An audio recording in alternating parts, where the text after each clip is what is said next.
Hello everyone and welcome to Karlo Baat. As you know, Karlo Baat is our quest to ease the difficult topics of law for you.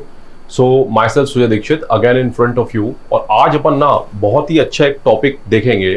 देखिए अपन सबको पता है कि करलो बात में अभी अपन भारतीय न्याय संहिता के ऊपर अपना सेशन चल रहा है, लेकिन एक पूना पोर्श एक्सीडेंट हो गया है ना.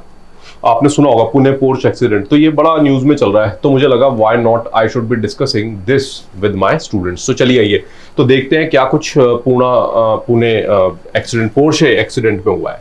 अच्छा, इसका नाम पोर्शे एक्सीडेंट क्यों है? क्योंकि जो कार इसमें है वो पोर्शे है ना. तो आपको तो पता ही होगा, एक 17.5 साल का लड़का था, राइट. उसके 12th के रिजल्ट आए थे, तो पुणे में था. तो क्या हुआ कि वो 12th की अपनी जो उसकी सक्सेस थी उसको सेलिब्रेट करने अपने फ्रेंड्स के साथ पुणे के कई बार्स में जाकर के बैठा और उसने लीकर कंज्यूम की. अब क्योंकि वो पुणे के बहुत बड़े बिल्डर का बेटा है, तो अल्टीमेटली क्या है कि उसके पास एक पोर्शे भी थी जो उसके पिताजी ने उसको दिलाई.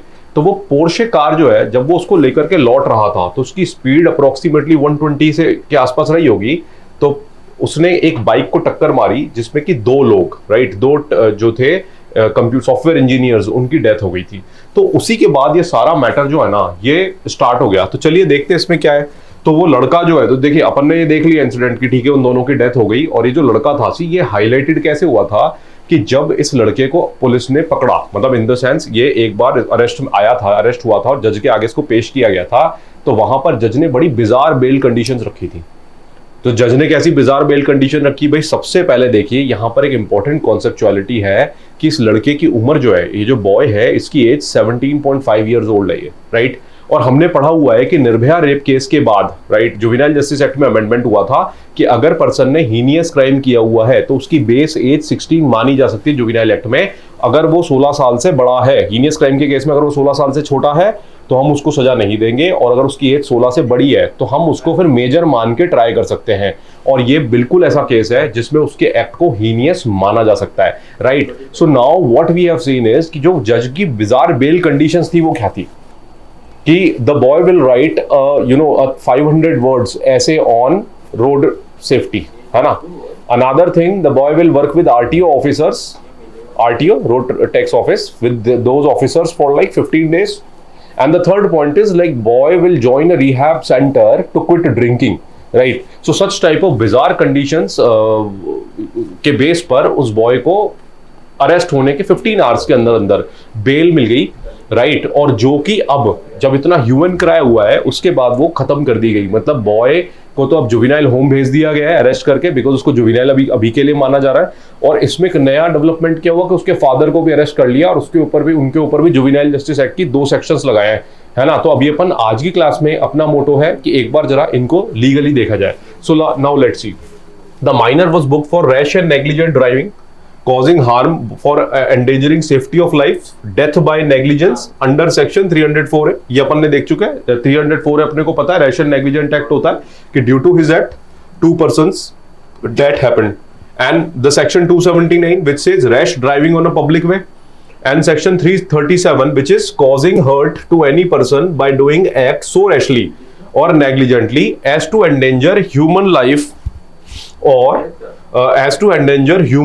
or personal safety of others, and section 338 which states causing hurt by an act endangering life or personal safety of others, है ना, of the IPC, as well as some provisions are also slapped on the boy of provisions of the Maharashtra Motor Vehicle Act.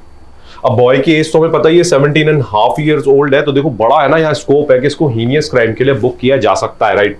अब देखिए influence of दो चीजें और पकड़ में आई हैं, वो है कि एक तो लड़का इन्फ्लुएंस ऑफ एल्कोहल में है, राइट, और दूसरा नंबर प्लेट उसकी कार पे मिसिंग है, no number plate on the car, right.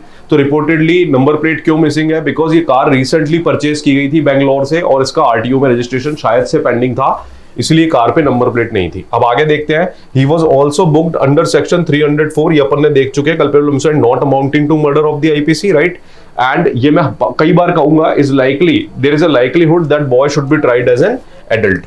तो अभी रिसेंटली इसी वेडनेसडे को कोर्ट ने फादर को, उसके बॉय का जो फादर है उनको भी बेल दे दी. दो पुलिस चाहती थी, उन्होंने अरेस्ट किया था फादर को भी, और चाहती थी 7 डेज की पुलिस कस्टडी मिल जाए, लेकिन फादर को 2 दिन की फिर फाइनली पुलिस कस्टडी कोर्ट ने ग्रांट की है. चलिए तो अपन इसके अंदर आगे के इंसिडेंट देखें. देखिए मेनली जो पर्पस है मेरा पर्पस तो आज का यही था कि मैं आपको बताना चाहता हूं कि जो दोनों सेक्शन है, देखो एक तो सेक्शन 75 है और एक सेक्शन 77 है। तो आज की क्लास में अपन जुवेनाइल जस्टिस एक्ट ऑफ 2015 के दो सेक्शंस यहां देखेंगे जिसमें फादर को चार्ज किया है, ठीक है ना।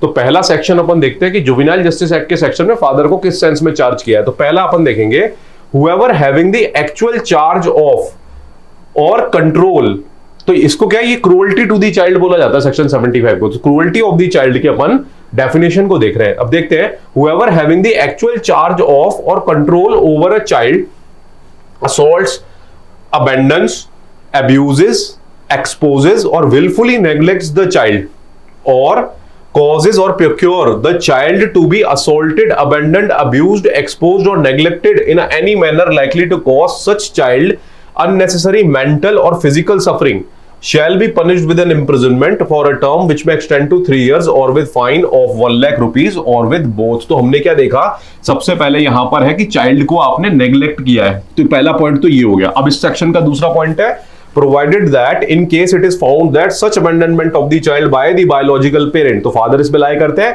is due to circumstances beyond their control। भाई या तो circumstances beyond their control हो, जो इस केस में तो है नहीं, right? It shall be presumed that such abandonment is not willful and the penal provisions of this section shall not apply।